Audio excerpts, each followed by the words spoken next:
Welcome everybody to Keep Indiana Learning's live stream, kicking off Digital Citizenship Week, DigCit Week if you can.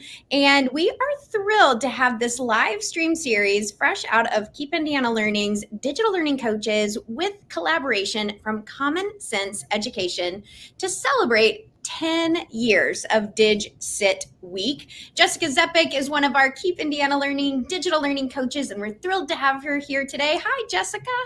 Hello, thank you for having me, and welcome to 10 Digital Citizenship Takeaways. So in honor of those 10 years, I thought I would just compile a list of my 10 favorite free digital citizenship resources that are available. It was hard to narrow down just 10.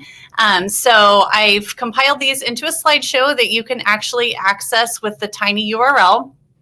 So that will give you access to my slideshow. That way you can click on the resources and have them even after the presentation. So as Lena said, my name is Jessica Zepik. You can see my email address there. Would love to connect with my audience. So feel free to email me after the presentation.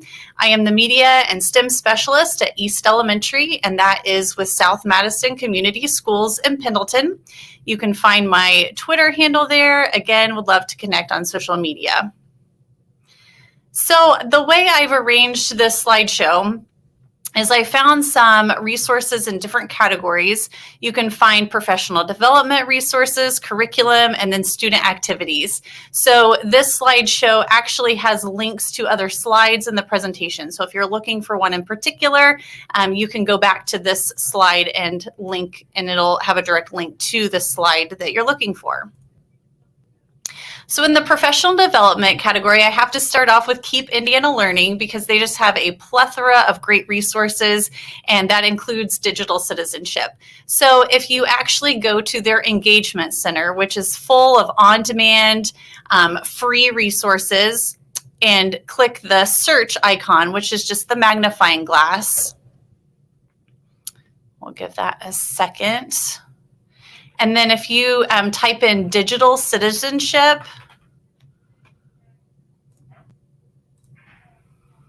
there are actually two, oh, well, let me try that again. Give me 1 second, sorry. It should bring up two podcasts.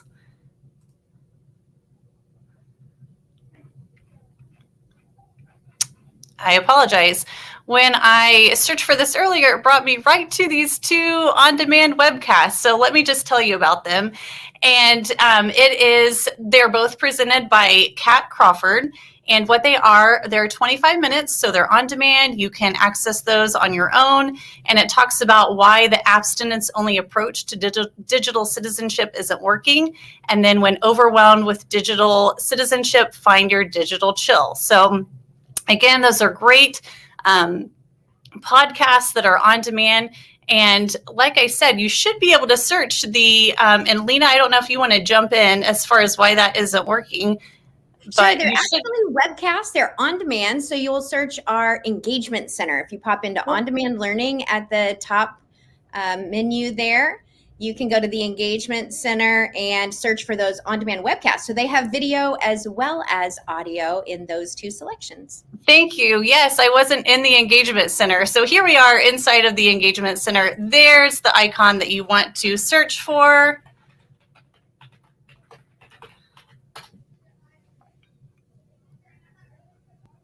And there they are. Thank you. So that's how you can access those. All right, moving on to the next resource. This is a digital citizenship using technology appropriately progression chart. So what this does, it explains the different facets of digital citizenship and when they may be introduced to students. So districts could use this sort of as a curriculum map. as far as what concept to introduce to different grade levels. I know this is hard to read, but if you scroll down, when you click that link, you can actually go to an updated copy of the Google Sheets document. And this gives you your own copy. So now I can, save this, edit this, do with this what I want, because it's now my copy. So the 9 elements just breaks it down into the 9 elements of digital citizenship. So they have that here, such as digital access, digital commerce. And what's really nice is that they have these little arrows here and you can get additional information. So the spreadsheet is really well organized and you can kind of dig in there to see what those topics cover. And then it shows the different breakdown of grade levels of when you can implement those concepts or just ideas. These resources can be found in the Digital Citizen Handbook for school leaders. So that's where this comes from. And again, you can use this for different areas. Computer teachers could use this as far as planning out their curriculum as to when to introduce these 9 elements of digital citizenship. So that's a nice, again, free resource that you can find that goes along with professional development in the area of digital citizenship. The next one is from Common Sense Education. And honestly, I could have chosen 10 items to share just from Common Sense Education. They have a plethora of digital citizenship resources, but I know as part of this live stream event, there is a representative from Common Sense who will be sharing things, so I didn't want to overlap, but I did have to highlight a few of my favorite resources. Again, all free. And the first one is this Teacher's Essential Guide to Cyberbullying. So if teachers wanted to go here to find resources, videos, it talks about cyberbullying, what teachers can do about it, get advice and resources to support students. So there are a lot of links there that teachers can kind of just get additional information on cyberbullying. And then they have digital citizenship curriculum that directly relates to cyberbullying, and they have those linked in this essential guide for you. So that's really nice. And that brings us to our next curriculum. So as I mentioned, Common Sense Education does provide this entire digital citizenship curriculum. And we have used this a lot at our elementary school in our media center classes, as well as K-6 computer classes. The great thing about this curriculum is it's completely free. The lessons are interactive, they're engaging for students, they involve slides, videos, customizable resources, and even bilingual materials. So that is great, but you can use this link to browse different facets of digital citizenship. You can filter by grades if you're just looking for a particular grade. But what it is it is a full lesson, a full curriculum pack. So for example, I'm just going to choose one of the lessons for kindergarten. It even tells you how long it takes. So it gives you the time, gives you learning objectives, key vocabulary, the lesson plan, classroom resources, take-home resources. So it's all packed there together for you. Very easy to implement, not a lot of preparation time, so teachers love that. And again, it's engaging for students. And I have to say, I probably have like 10 and a half resources because I had to include these 10 fun digital citizenship videos for K-5 classrooms. These are all part of those curriculum packs, but a lot of times, our time is a constraint.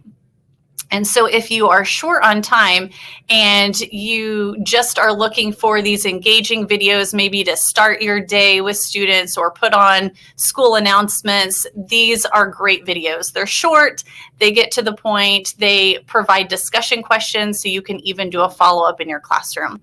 So again, these can be found within that curriculum that I just showed you, or they can just be standalone engaging videos. So Common Sense Education definitely has a plethora of digital citizenship goodies for you, all free, easy to implement. The next resource, if you're not familiar with Nearpod, it's just an interactive platform for teachers to use to create interactive lessons for their students, and they are offering free lessons for Digital Citizenship Week.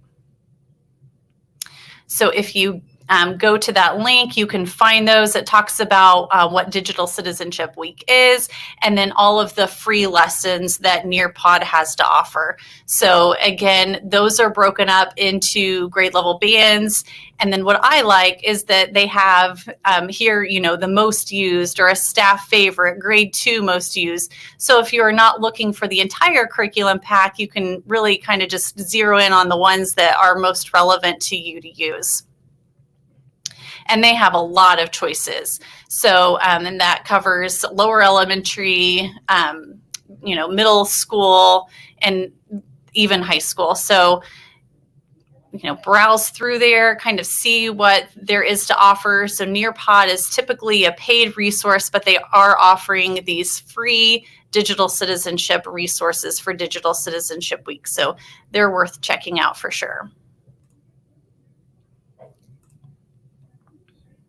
Okay. The next resource is from PBS Learning Media.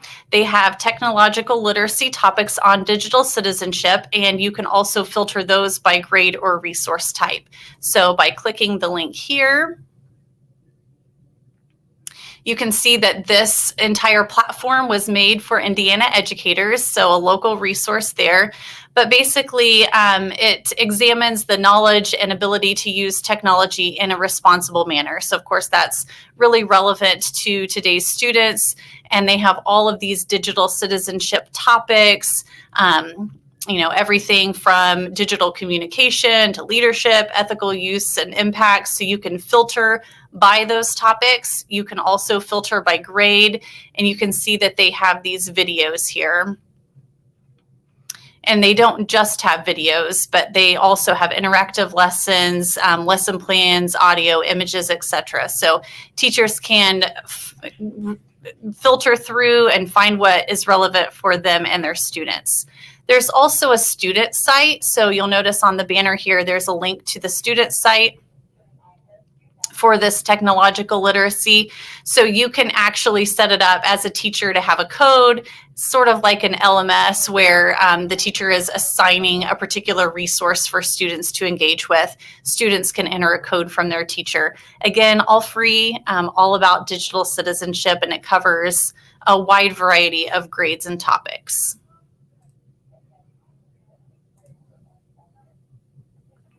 The next resource, so Google has this entire Be Internet Awesome curriculum, and they have partnered with Pear Deck, which is an add-on for Google Slides, and basically it takes a Google slideshow and makes it interactive.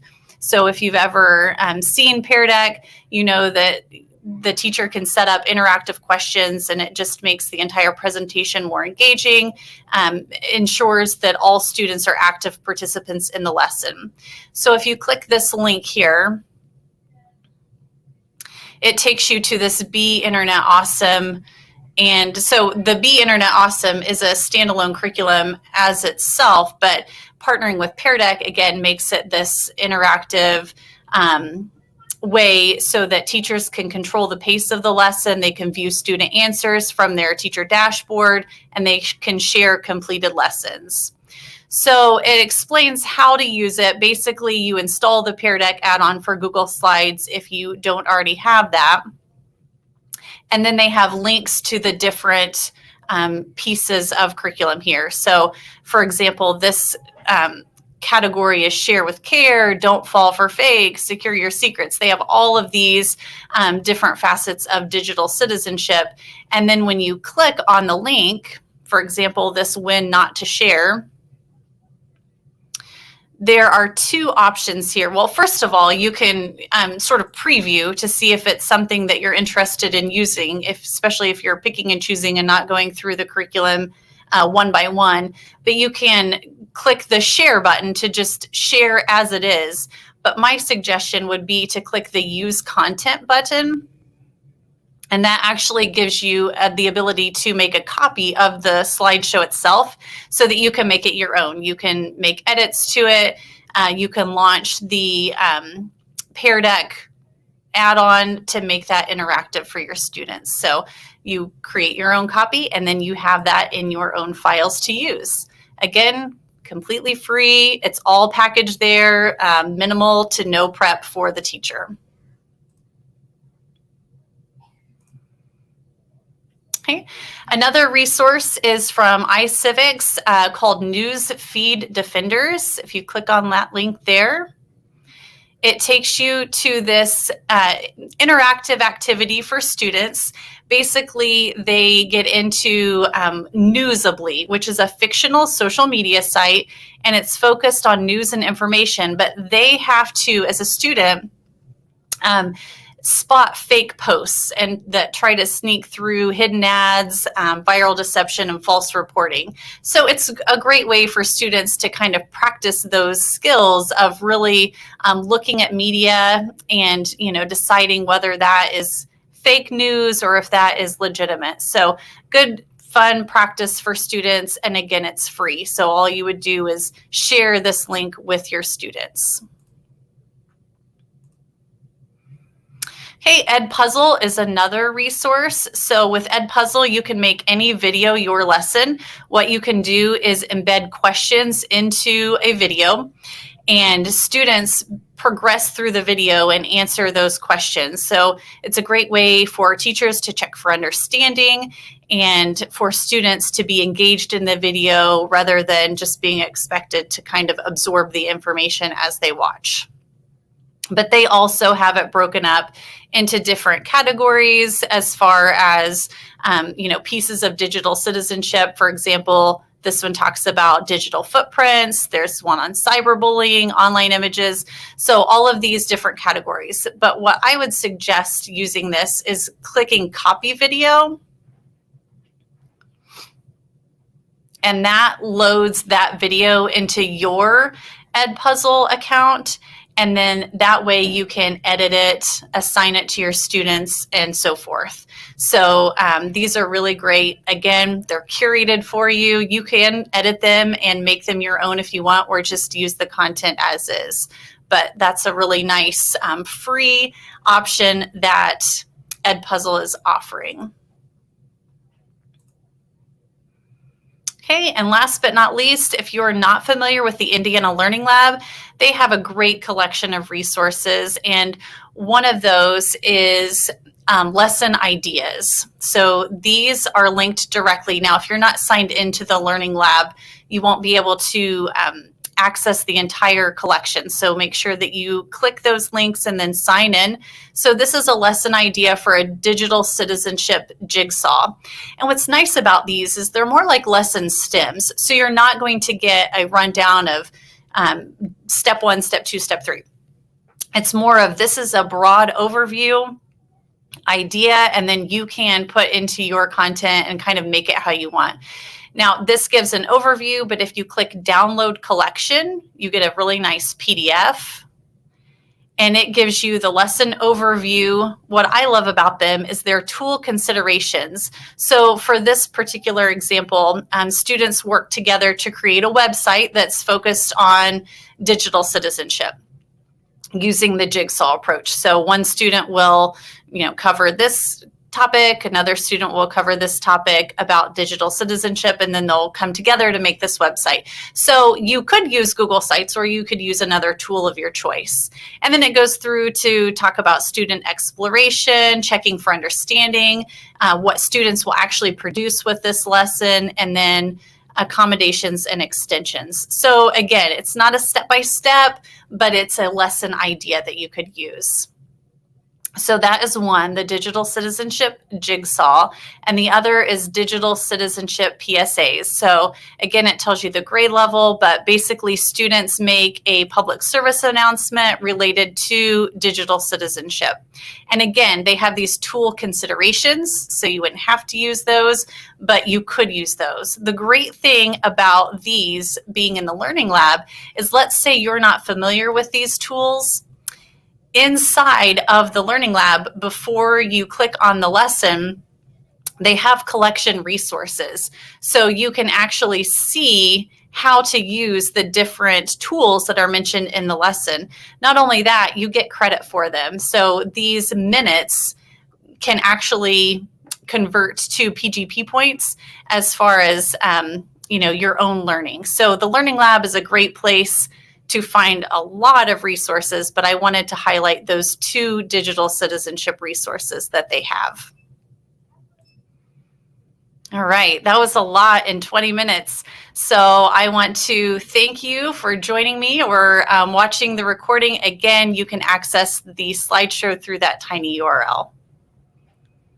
Jessica, that was amazing to get all of those tips in 20 minutes and still have such value and tangible try tomorrow strategies. I am immediately going to go look at all those Nearpod. That one I didn't know about, and I just was impressed with that wide variety of options, all free.